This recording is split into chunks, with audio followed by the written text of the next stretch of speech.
Next front lawn for this session, the Post-American World. This session is brought to you by the Aga Khan Foundation and will feature John Lee Anderson, Peter Bergen, and Steve Cole in conversation with Navtej Sarna. John Lee Anderson is a staff writer for The New Yorker. He has reported from numerous countries and covered over 24 conflicts since beginning his career in 1979. His books include Che Guevara, A Revolutionary Life, and The Lion's Grave. Peter Bergen is a vice president at New America, CNN national security analyst, a professor at Arizona State University, and the author of 5 books, 3 of which were New York Times bestsellers. Steve Cole has been Dean of Columbia Journalism School since 2013. He has been a staff writer at The New Yorker since 2005, where he writes on politics, national security, and the media. He's a 2-time Pulitzer Prize winner. And our moderator for this afternoon, Navtej Sarna, is the author of novels, a short story collection, and non-fiction works.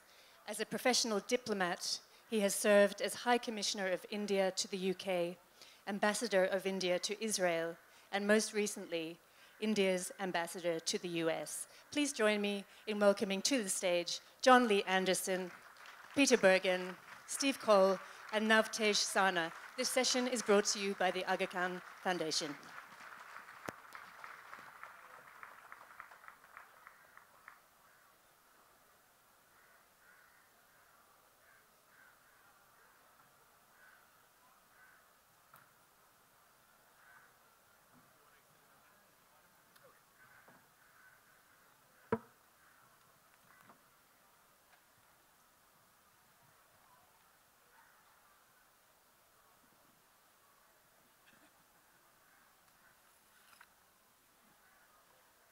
Very good afternoon, ladies and gentlemen.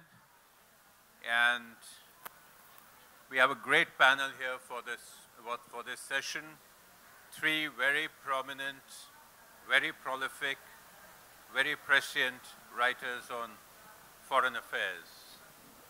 And we need prescience when you're talking about post-American world. Can you hear me now?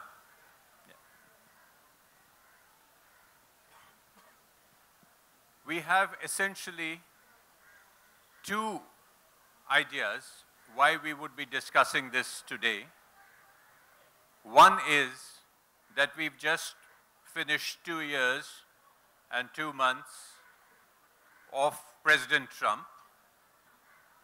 And what stands out is a streak of isolationism, unilateralism, protectionism.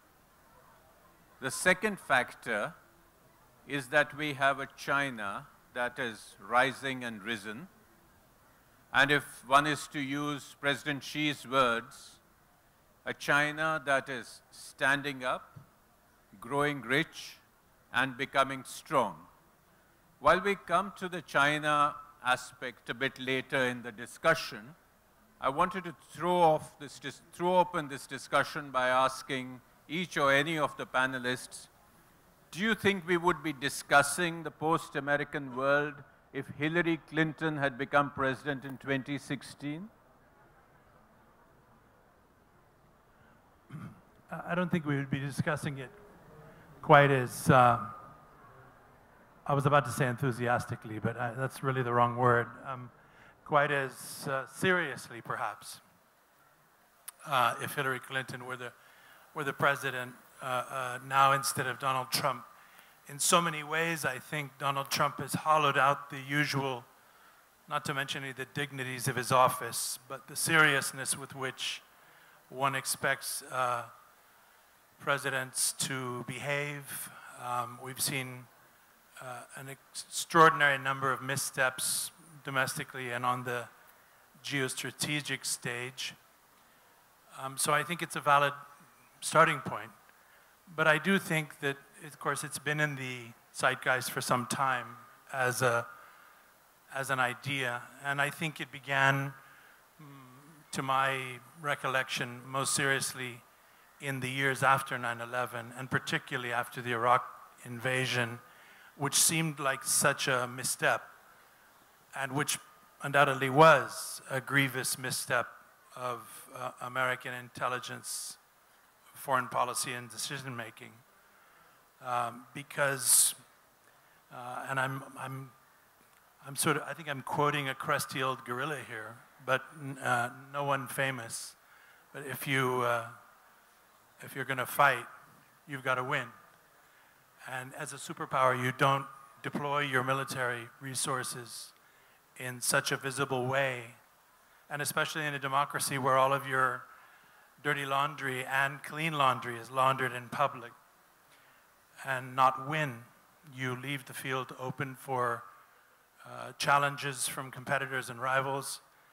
And in the nearly 20 years that we've seen America become an interventionist nation again, with the consequences we all know, we've also seen the concurrent rise of China, which to our, what, 2 trillion spent in Iraq and Afghanistan, one of you will know the figure better than I don't know how many, an equivalent amount of money, certainly, if not more, has been invested by China in building up its internal infrastructure, and we're now seeing it on the cusp of outward expansion. So that's my initial reaction. I mean, do the thought experiment where Hillary Clinton was president. The United States would still be in the Trans-Pacific Partnership, which is an agreement on trade between 12 Asian nations, which was designed to constrain and contain China as much as being a trade agreement. The United States would still be in the Paris Climate Agreement. The United States would still be in the Iranian nuclear deal. I think Hillary Clinton, who was always to the right of Obama on foreign policy issues, would have had pretty aggressive policy in Afghanistan, in Syria. She wouldn't have kind of insulted all our NATO allies. She wouldn't have embraced Putin, quite the opposite. So personnel is policy to a large degree, and notwithstanding the kind of, the deeper kind of currents of history that John Lee has mentioned in terms of, this kind of reaction against the fiasco of the Iraq War. The fact is that Trump, he campaigned on certain issues.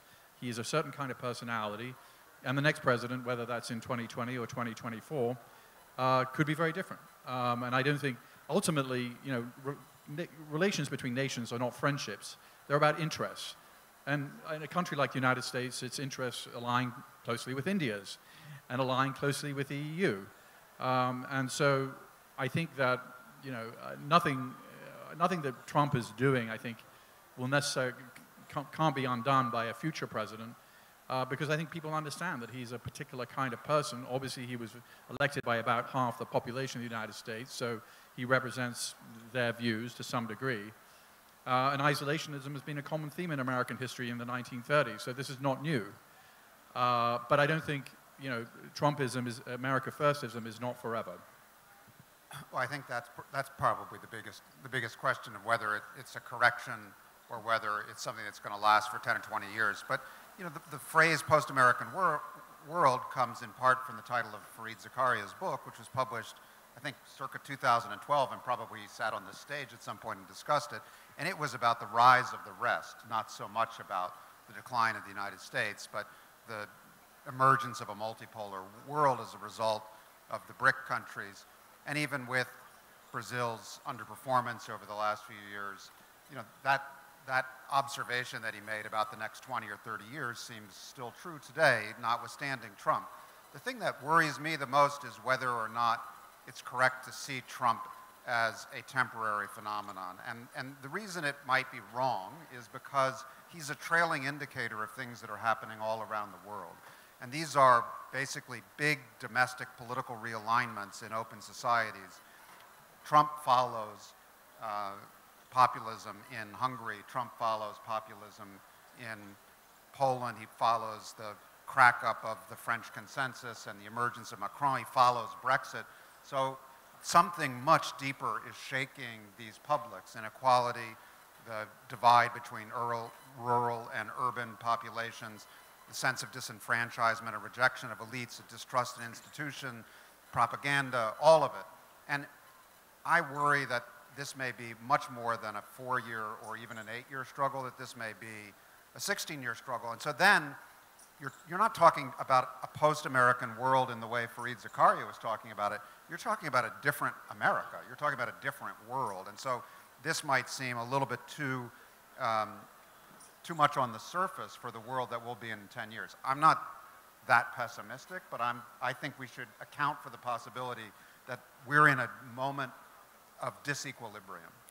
Yeah, I'm sorry. I would agree, and I just wanted to add something to something Steve just said, which is that I think, you know, if our question takes as its central premise that the United States has been an empire for the last century or so, a superpower for the last 70 years, that the missteps that, at least in my view, that we're talking about, perhaps the greatest misstep being the presidency of Donald Trump, has given opportunity to adversaries, rivals, ambitious second-tier powers, and of course, we do have the rise of China. It's the great presence in the room. I was mentioning to Steve earlier today when we were talking about this that on January 1st, interested in the phenomena that's taking place in Brazil precisely, where an ultra-rightist has taken power and has instituted a government with very strong presence. He's a civilian, former military man, very strong presence of the military in all of his cabinet positions, and a very isolationist, ultra-nationalist worldview. His VIP visitors at the inaugural were none other than Hungary's Viktor Orban and Israel's Bibi Netanyahu. And in the last few days, some of you may have been aware, despite Jaipur, that there was a crisis in Venezuela. The President Maduro, who's against the ropes, has received messages of support from his primary creditor, Russia, and also China. But the most fulsome of all came from Erdogan of Turkey, who sent him a text message saying, "Stand up, brother Maduro, we're with you." Erdogan is a NATO member, but nonetheless finding common cause with, in a parallel way with other players around the world. I think, you know, we could all parse the origin of the moment at which various powers with their own interests decided to go their own way, break the mold in this new distorted landscape. But we're seeing it in a multiplicity of ways, not only on center stage, but, you know, in South-South, new South-South interactions, and they'll be playing out as the time comes forward. And I don't think this would have happened if the United States had not somehow shown the world that it was prepared, or that it was making it possible for other players to intervene. Whether it was Obama's, please, you know, we don't necessarily want to lead, join the enterprise, or Trump's willful pulling back. We're seeing new actors arise, and we're going to see new alliances, and we'll see how that affects, you know, Pax Americana, or American hegemony, in the years to come. So one thought that seems to emerge is that probably we are not talking about what Fareed Zakaria talked, that, you know, the supremacy of America that we have seen after the demise of the Soviet Union. But what we are probably looking at, and this would be a good idea to discuss this, is this the unfolding of the entire international liberal post-World War II order that was created with dominant American presence, the UN, NATO, Bretton Woods, WTO, spin-offs, climate change, and so on. And if we are seeing this unfolding of this entire order, are we heading towards some sort of imminent chaos? Well, let's look at it from the American point of view. What have been the sources of American power since the collapse of the Soviet Union?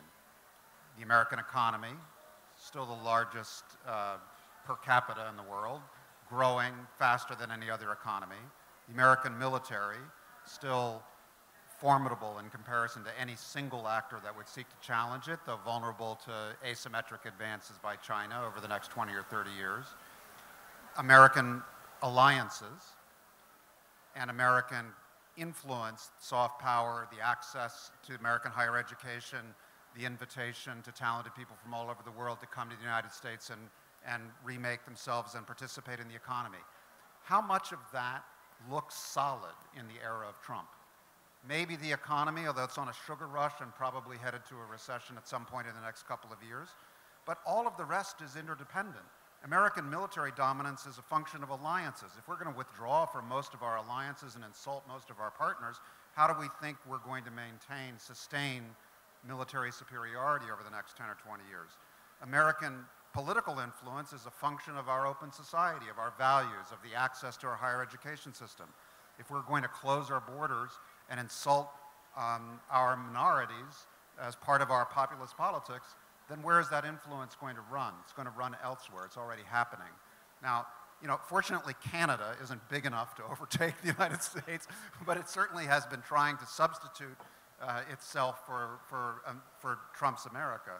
But I do think that there are big seismic problems in the liberal international order, at least from the perspective of American participation in it, that the pillars of American participation in that order look kind of shaky right now. And maybe they'll be recovered, maybe the American people will self-correct. All elections offer nations, and I'll be watching with great interest later this year how India chooses to exercise its franchise. We still have the power to reset and redefine ourselves, but these structural forces are going to make it a very bumpy road at best, and they may not reset in the way liberal elites like people like us on this stage expect them to. Wouldn't be the first time in history it went that way. Yeah, mention of elites, I think, American elites did fail many of the American people. I mean, the 2008-2009 financial crisis underlined the fact that despite all this wealth that's been created, not many people are really enjoying the fruits of that wealth. And I think if the Democrats produce a candidate, I mean, Trump wasn't wrong about sort of essentially answering that call. He may not have been completely the right messenger to take forward some kind of policies that would actually ameliorate this. But if the Democrats can produce somebody who can answer the question, in the light of the financial crisis, how can we bring more Americans into the fruits of the wealth that are being generated right now? And that's a question not only for American elites, but for elites around the world. Because I think many of the populist movements that Steve alluded to are really a result of that crisis. Now, the Democrats may well not produce somebody. We don't know. I mean, I think if they put up Elizabeth Warren, if they put up Joe Biden, I mean, they might as well just go out of business tomorrow. Because Joe Biden, I mean, these are not, if you look at American politics since 1992, we've elected 3 out of our 4 presidents have been basically outsiders. Barack Obama, Donald Trump, Bill Clinton. They haven't been establishment figures. George W. Bush is the only exception. So Americans are not going to elect, they're not going to vote for some kind of establishmentarian candidate. So I hope the Democrats, if they don't want to go out of business, they need to think carefully about who this person is that can kind of answer the question how to bring more Americans into the American dream, which a lot of Americans feel that they no longer are part of. Very interesting. Steve Bannon told Trump, just before, as the election was, Trump was down 18 points when Bannon took over in August of 2017. And Bannon told Trump, the real number you need to be thinking about is that 70% of Americans think the country's going in the wrong direction, that their kids are going to have less than they do. And that, if a Democratic candidate can answer it with some set of policies of how to reverse that, I think that person will win. If they don't, Trump will have another term in office. No, I think it's very important, the point that you brought up, is that we have to stop thinking in what is called the Washington Beltway terms. And I think that is a point that Trump's election has driven home. Because even in the United States, you can have these conversations all day in Washington, D.C., and if you just take a short flight and go into, I wouldn't even say the villages, but the small towns of America or the off-center towns of America, you get a completely different feedback. And nobody seems to mock President Trump, or nobody seems to think that he's not doing the right thing. When I say nobody, I mean large number of people. So the prospect of 6 more years of this, I don't think can be ruled out. I agree. I mean, by the law of averages, he'll get another term, but we're not in an average political situation. But in a typically, he would get another term. But if I may just take you into Steve did mention a lot of positives of the United States system and presence in the world. So in a way, while we may be getting a sort of shock treatment under President Trump, is it probably too early to say that there is a post-American world? Because even Apple is worth $1 trillion, which is more than Poland and Hungary put together. And in fact, more than Indonesia, Malaysia, and Philippines put together. So, and Apple is not the only one. So there are strengths in the United States which, despite the upheavals that you see, is it possible that those will sustain an American dominance in the next decade? I mean, it's possible. I think it probably takes us towards the China subject, which it would be interesting to hear you talk about as well, Ambassador. But a lot of the strengths that we listed earlier or remarked on earlier were a function of an international trading system that the president has called into question, and that I'm not sure the next nominee of the Democratic Party is going to support either. You have a strange, sudden cross-party consensus that China is now a rival. The only question is how far down the Cold War analogy path do you want to go? Where did that come from on the left? It came out of the realignment that's happening in both parties. On the Republican side, populism overtaking the kind of Bush era of corporate, civic Republican politics, and on the left, something similar to what you see in Britain, a sharply divided party where moderates are on the back foot and a new generation of activists are defining the agenda, including international policy, including challenging China on issues like trade and jobs. So if you ask, is the strength of the American economy, its relatively fast growth, its relative openness, sustainable for another 10 or 20 years, and so therefore it's too early to call time on it. Well, what's the context? I mean, is this system that the American economy has thrived in going to be around in its current form for 10 or 20 years? If we move into a more mercantilist, protectionist trading economy, that's not what the U.S. system is built to thrive in. If you look at the profits of S&P companies, I think it's something between 20 and 40% of them come from international sales. So all of the value and the kind of evidence of American animal spirits that you see, whether it's in the value of companies like Apple or in the rate of GDP growth, it's a function of a system that's now quite shaky. Yeah, and just circling back to about the definition we're talking about, I would say yes, it's a bit early to call it a post-American world. I think the trend lines shaping up show much increased competition. The transactional politics that Trump has initiated and which China already, in a sense, has mastered in its outward expansion, first in the continent of Africa, elsewhere in Asia, and we're now seeing it in Latin America, could well come to the fore. Just a couple of anecdotal examples that I think maybe go under the radar. We tend to look at the main stage, the main players, the battlefields of Middle East or Europe, and whether the EU and NATO and so forth, rightly. But again, in the developing world, there is competition already taking place as the US has pulled back or as our politics have become negligent. China has now begun to make inroads into Latin America in a way it did not, even as recently as 2 and 3 years ago.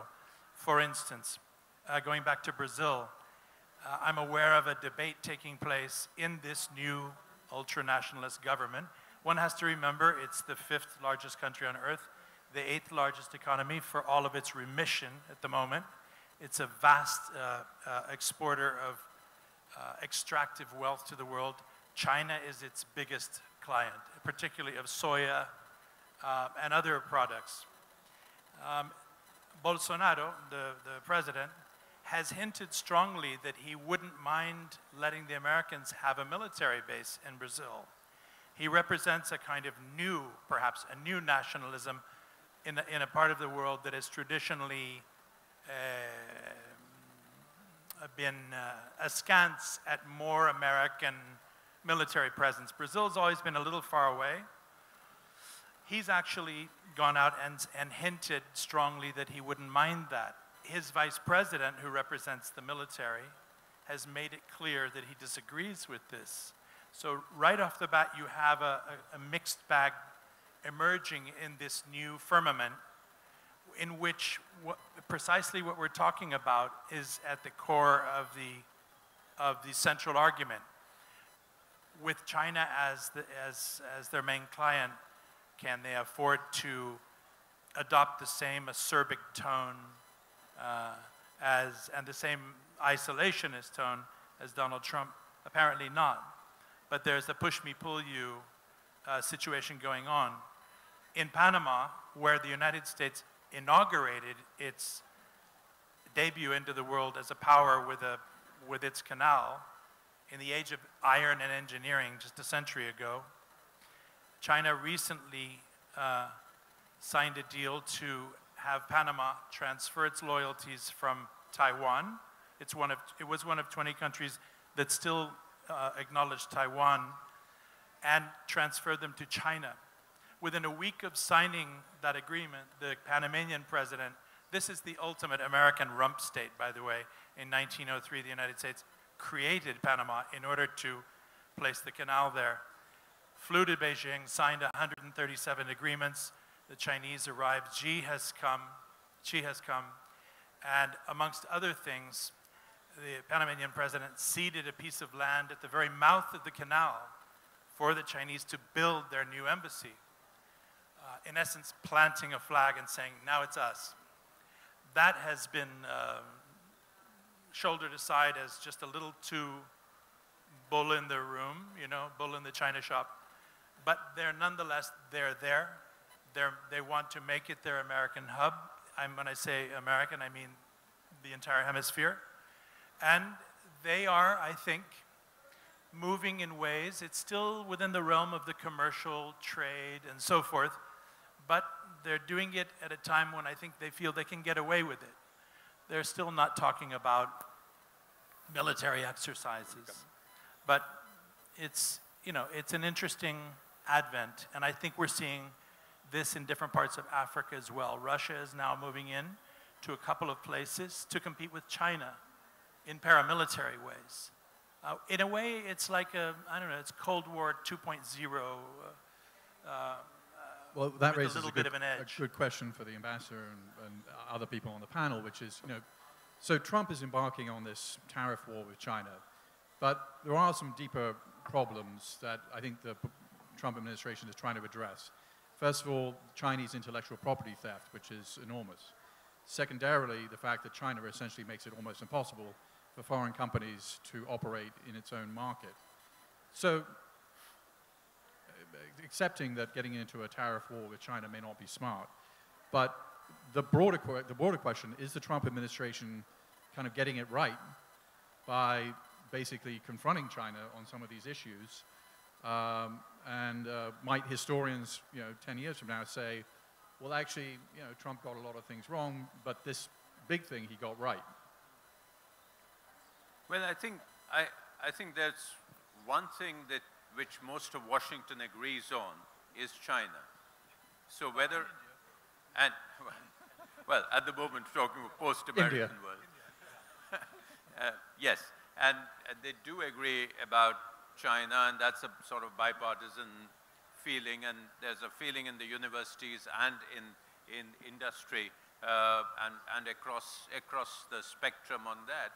But the question I'd like to ask you is do you think China is now ready to make it a straight one-on-one contest? Because as John mentioned, China has been cherry-picking around the world while America was, so to speak, distracted with various things like Iraq, Afghanistan, and perhaps now with domestic politics. It's been moving in where there's no direct confrontation. But now we are seeing signs of that directness. I'm doubtful that the Chinese leadership wants this to be the moment when they move into direct confrontation. They haven't finished consolidating the growth of the last 10 years. Your colleague, Ambassador Menon, on an earlier panel today, noted that China spends more on internal public security than on defense. They have not solved a sustainable political system, and they've got external pressures on top of internal pressures. You know, and so I think you can even see in this confrontation with the Trump administration that they are looking to find what we used to call in American boxing a rope-a-dope strategy, where you just kind of bounce off the ropes and try to avoid a full confrontation. You know, and if I would just very briefly argue against our own anxieties, or my own anxiety about the 2 years of Trump and what it portends for the next 10 years, you can make a case, and I think about this in journalism all the time because I'm at a graduate school that's in the crosshairs of attacks on the press in the United States, and a lot of people saying, well, what is journalism about? You can make, I would make the case that in the last 2 years, American institutional resilience has asserted itself because of Trump's departures from the norms, that the American press is having a renaissance. The Washington Post and the New York Times are fully confident and deeply resourced about their constitutional function. And not everybody in the United States recognizes their constitutional function, but a great majority does. Cabinet members have resigned because of corruption exposed by the press, one after another. You have the whole Me Too movement in the United States, which is a function of journalism, of investigative reporting. And so if you extrapolate that observation to the FBI, the judiciary, other civil society institutions that have litigated against the Trump administration over the travel ban, you know, you could make the case that what we're really seeing is not the collapse of American constitutional democracy, but a test that, like in the 70s, like with Watergate, the system will pass, and then you'll see a series of legislative reforms. You know, what Trump has told us in the United States is a lot of things that we used to think were laws actually turned out to be norms. Yeah. But they can become laws. You may have to disclose your tax returns in the future if you want to run for president, if Congress so wills it. You may not be able to run a hotel next to the White House while serving as president if Congress so wills it.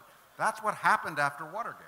We had a whole series of structural reforms that at least kicked us forward in the right direction. So if that is the response to these departures and to these challenges to the system, then I think the United States could end up in a much stronger position vis-a-vis China.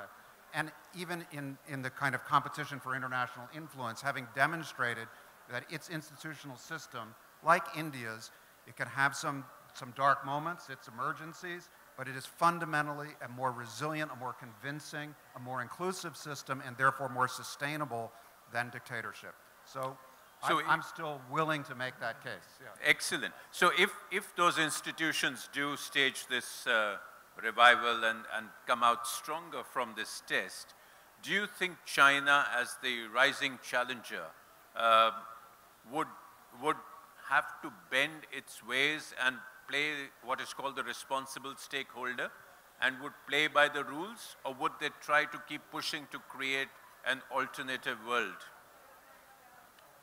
I mean, I agree with Steve. I don't think China is going to have some kind of confrontation with the United States. There was a very interesting book written by two Chinese army colonels in 1999, which basically laid out what their approach is, which is information warfare, economic warfare, but it's not directly confronting the United States. And they're doing fine. And right now they would lose a war with the United States. It wouldn't make sense. On the issue of the institutions, Trump being sort of good in the long term, I think that's right. I mean, the institutions have risen up and shown a great deal of fortitude, whether it's the press or the judiciary or the law enforcement, as Steve has said. And so American institutions seem in pretty good shape. But John, you mentioned... No, I would echo my colleagues here. I think, yeah, I agree with the litany you just listed, Steve.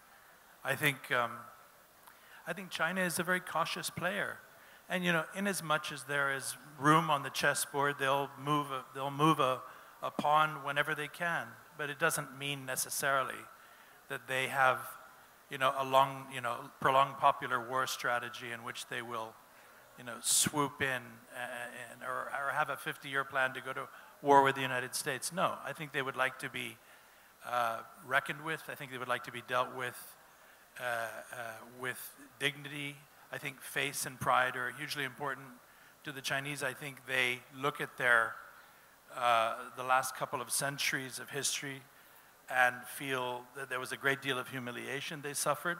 I think that's been incorporated into the leadership's worldview and the way they view the world. But I think they are ultimately cautious, and I think at the moment they're still nation building, and they want to, above all, get the country into a space where it can no longer be challenged or humiliated. But would you then think that there will also not be a similar challenge or direct points of confrontation from Russia? I would just say, I mean, from my perspective, Russia at the moment is, it's a spoiler. It doesn't have yes, it has nuclear weapons. Yes, it has the ability to be a spoiler. I mentioned Africa. It's gone under the radar a little bit, but what it's doing in Ukraine. It now has a paramilitary group operating in Central African Republic. There's said to be some in Venezuela at the moment, where they can find an opportunity. But it's essentially a kind of excuse me if there's any Russian nationalists here, but it's a kind of bottom feeder operation. What's your Twitter handle, John? The what? Sorry. Yeah. Oh, yeah. They'll find it, I'm sure. So I don't mean to overly dismiss them, but you see it in a number of ways. When Britain looked weak, so you do the Novichok thing on the Skripals.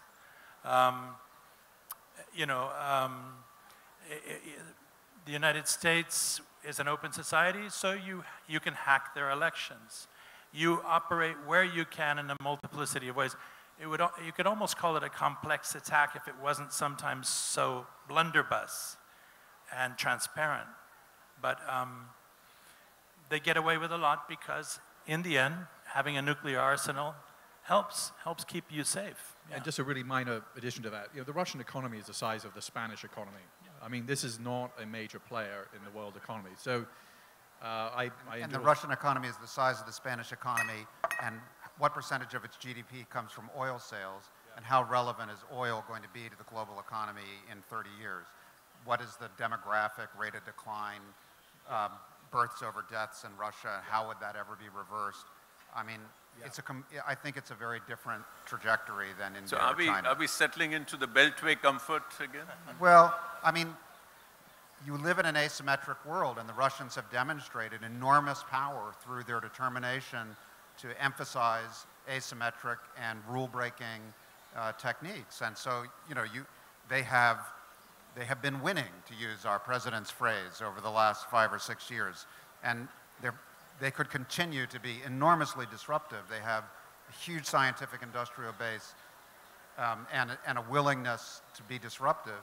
So in that sense, I hope not. But when you think about the whole of power, not just military power, if you think about a 30-year trajectory, then I think the consensus is based on a long timeline that's been accumulating since 1989. So in other words, I think what we are coming to the conclusion is that we are really not reaching a post-American world. Either flirting with it. Either the successors of President Trump or the system strength of the United States will make sure that things go on more or less fine, perhaps with a reduced influence. China would prefer to play a partial power at this stage. Russia is at best a spoiler. But even if we take all that into the paradigm, I think you're seeing a situation where America is walking out of crucial spaces, at least in the next 2 to 6 years. And I want to bring you to a particular theater in which all of you have worked very hard and very closely and very professionally, is Afghanistan and security and terrorism. We are seeing a certain lifting of the American influence there. How do you see that panning out, even if the world is near post-America? I mean, you do have, we had a discussion about this earlier this morning, and I think your colleague Ambassador Menon, who had a lot of really wise things to say, one of the things he said was, look, we've been on notice that the Americans are leaving Afghanistan since December 2009, when President Obama announced the withdrawal at the same time he announced the troop surge. Why should we be surprised that, it's a little bit surprising to have it announced so indirectly or by tweet, yes, and without a plan, but the basic idea that the American system was exhausted by its investments in this war and that they might not be politically sustainable was not only evident in the United States as early as 2010, but it's also been evident in Europe at least since that time, if not earlier. So in that sense, what you see in counterterrorism today are tactical approaches that already point to where political will can be sustained. So small special forces units combined with air power, a focus on particularly dangerous cross-border groups, sometimes reactive, as in Paris. Oops, we have to now take on Syria after the slaughter on the streets of Paris. Those kinds of reactions, I'm sure, will occur in cycles, but the structure of American overseas investments in counterterrorism are now not going to involve large land counterinsurgency forces, I think, for a good long while. There'll be this kind of mix of policing, special forces, intelligence, and the rest. And I couldn't agree more with Steve. I mean, we tend to get kind of caught up in the sort of Trump rhetoric, and which tends to confuse us about the actual commonalities between Obama and Trump, both of whom were elected to get America out of expensive foreign wars, and both of whom have adopted the playbook of drone warfare, special operations warfare, and cyber warfare. And there is no demand signal from the American public for some land-based war in the Middle East. And so that is the future. Absent some big event that we can't anticipate, there's actually a lot of bipartisan consensus around this future. I can't express it any better than my friends Thank here. you. I think on that point of agreement, we're going to open it up to the audience, and we have the mics out there. I would request, there are a lot of hands out there. I request you to keep your questions short and crisp. Right in front line here, please.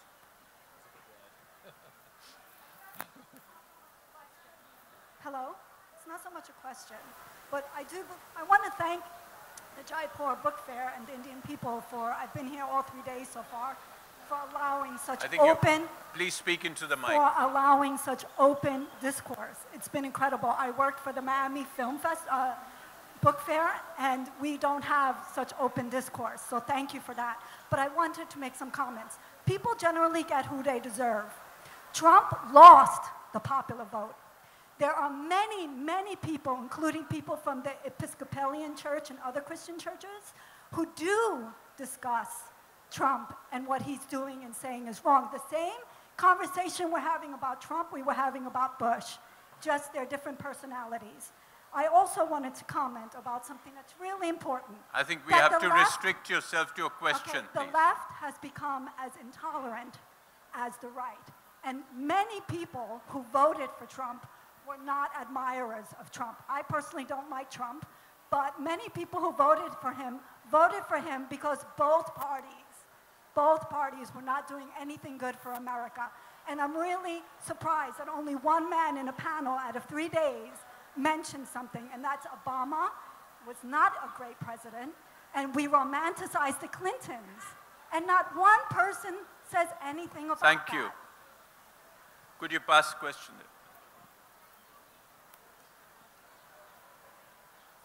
Surprisingly, I haven't come across a single US person who has voted for Trump and still he has won. I don't know how. My question is that speaking about the United States withdrawing from the world stage, certainly it drains a lot of its resources. So leaving apart the people that we generally hear in media or other people who are involved in the world affairs of US, like those on the panel, coming to the common man in US and the sort of economic hardships or the hardships in terms of the social nets which are weakening, would the common man in US want US to withdraw from the world stage in terms of the drain on resources? Fine, we'll keep that question, and we get a question up there at the back, and then yeah. Thank you, sir, and thank you to the panel.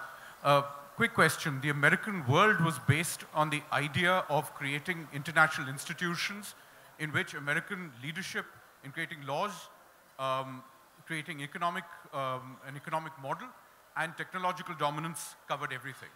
Now, if today the American created world is changing, it is changing also because the American capacity to bring on board a vanquished foe is no longer the same. So as you did with Germany, as you did with Japan, what you have not done with Russia allows Russia to become the provider of international legitimacy and international technological capacity to China.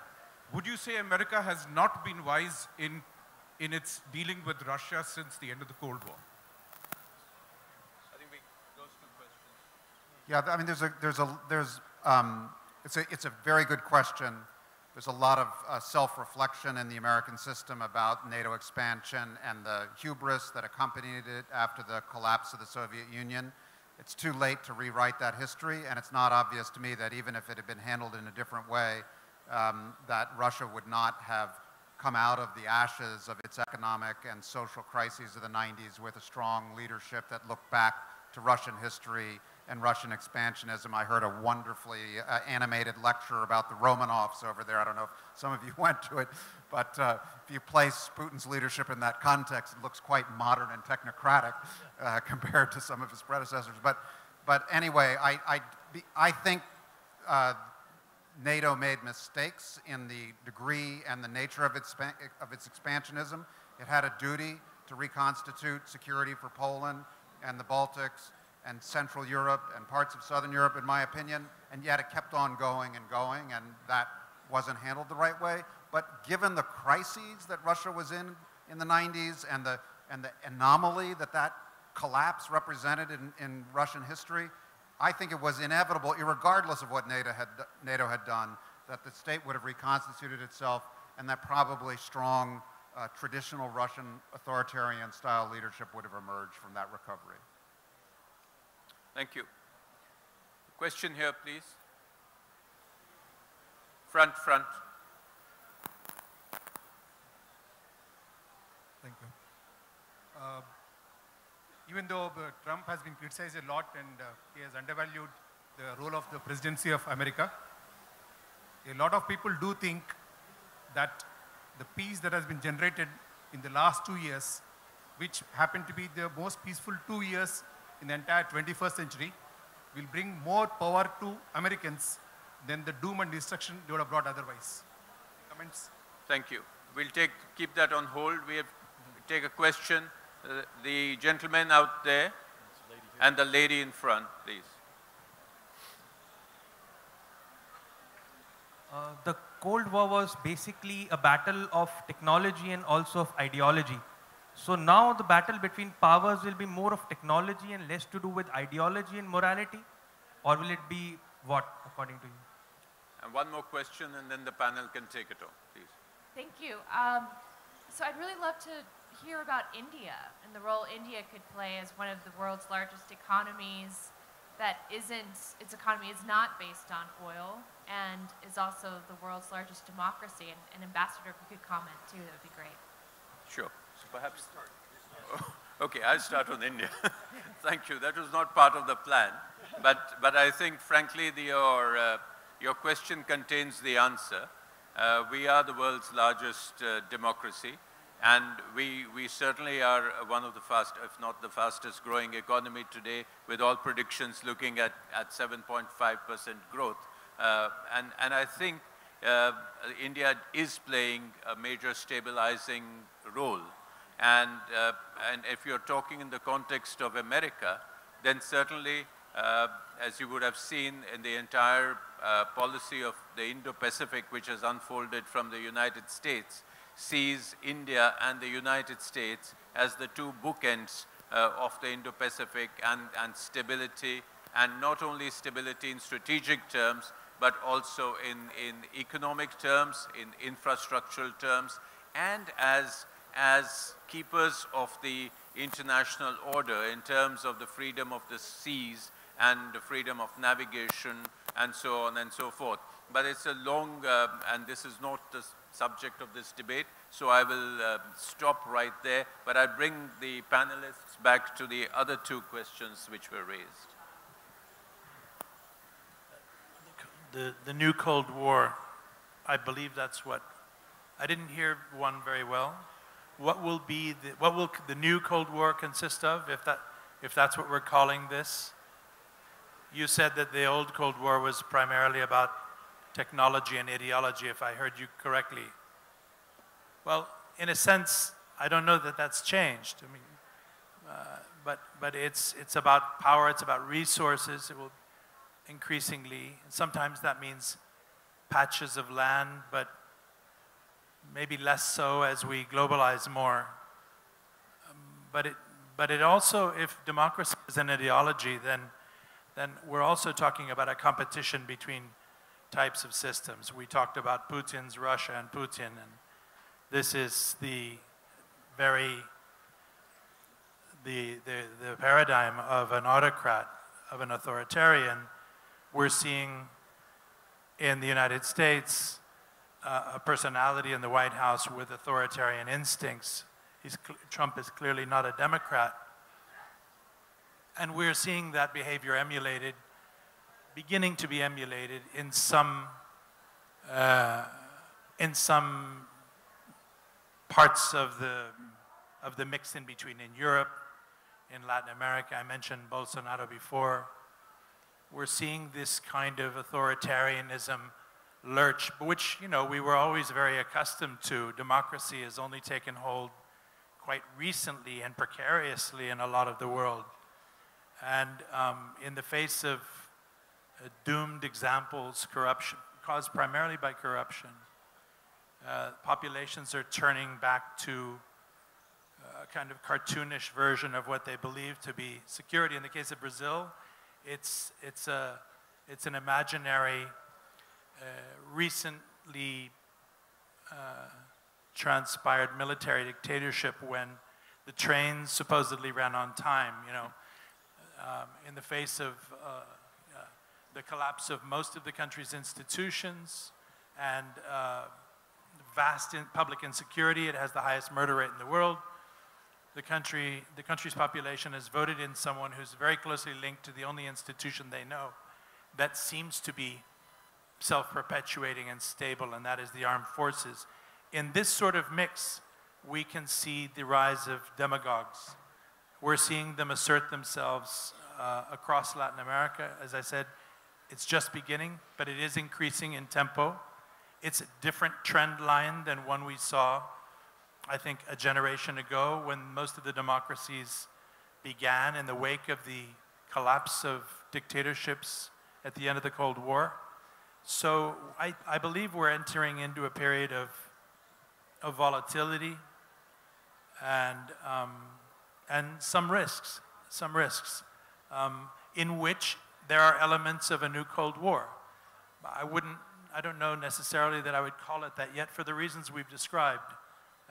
thinking principally of China on the one hand with its caution and its behemoth size and future, but also its caution and its own ambitions and the rump state scale of Russia today for all its ability to spoil. Thank you. Next round, we'll take a couple of questions from the back. The lady next to you, yeah. Do you think the wall will be built? And if so, would not that be a sign of post-America? One more question at the back, please. The wall will be built. Yeah. I see no one here taking China at face value. Now, what happened recently was that they pumped in $83 billion in their banking system in just a day, and they're laying off military in record numbers. And there are also like a lot of statistics that point towards a declining China. And I'm talking about a leading indicator. And you can also look at the financial markets. They're also telling us that storm is ahead for China, but no one I see here takes that analysis of China. Everyone is thinking China still is we got your question. We got one last question. Yes. This is a question about a divided America. It's about as divided as it can be. And it's dysfunctional when it comes to building American infrastructure, the shutdown, etc. What effect does a divided country have on hastening a post-American world? That's a great question, and I think it's another case where the question is the answer. You're already seeing postponed investments. You're seeing the country legislate against its own interests. You're seeing it legislate against its own bipartisan consensus. There's a bipartisan consensus in favor of massive infrastructure investments. Interest rates are low, there's money to be borrowed, there's lots to do, and yet the system has frozen and isn't able to execute a consensus because of polarization. I mean, one way to think about what's happening is that I read recently a comparative study of constitutional democracies in the industrialized world, like 40 or 50 different ones, and the political scientists ranked them on the extent to which they were consensus building or majoritarian, winner takes all. And on one side of the spectrum was the UK, which is majoritarian in the sense that the government of the day can legislate with a 40% mandate. Of course, it can be voted out of office the next day if it fails, but it's a winner-take-all system. The US system is way over with Switzerland on the other side. It is built with all these structural impediments to majoritarian action in order to build consensus. So you have state power, you have judicial power, you have a written constitution, you have Congress with two chambers. What's happened in the last few years is that system has broken down. We've become a winner-take-all system stuck in a consensus-building constitution. And so unless you get all-party control of the White House and both houses of Congress, and unless you have 60 Senate votes or you're willing to take the nuclear option, as they've been willing to do from time to time, you're frozen. And unless we find a way out of this politics, which I don't see happening in the next 2 to 4, 6 years, a lot of these investments and natural bipartisan sort of directions are going to be frozen in place, I fear. On the wall, it will not be built. To answer your question, sir, I mean, I think it's helpful to remember that the United States tore itself apart in the late 60s and early 70s. There was the Weather Underground, the Black Panthers. There were people being killed in the anti-war protest movement. There was a great lack of consensus in American society, which I think was more profound than what we see today. So this too shall pass. Thank you very much. I think we are completely out of time to thank this great panel for a lovely discussion. Thank you, audience. Thank you very much. Our thanks go to John Lee Anderson, Peter Bergen, and Steve Cole, and also to Navtej Sarna for moderating the session.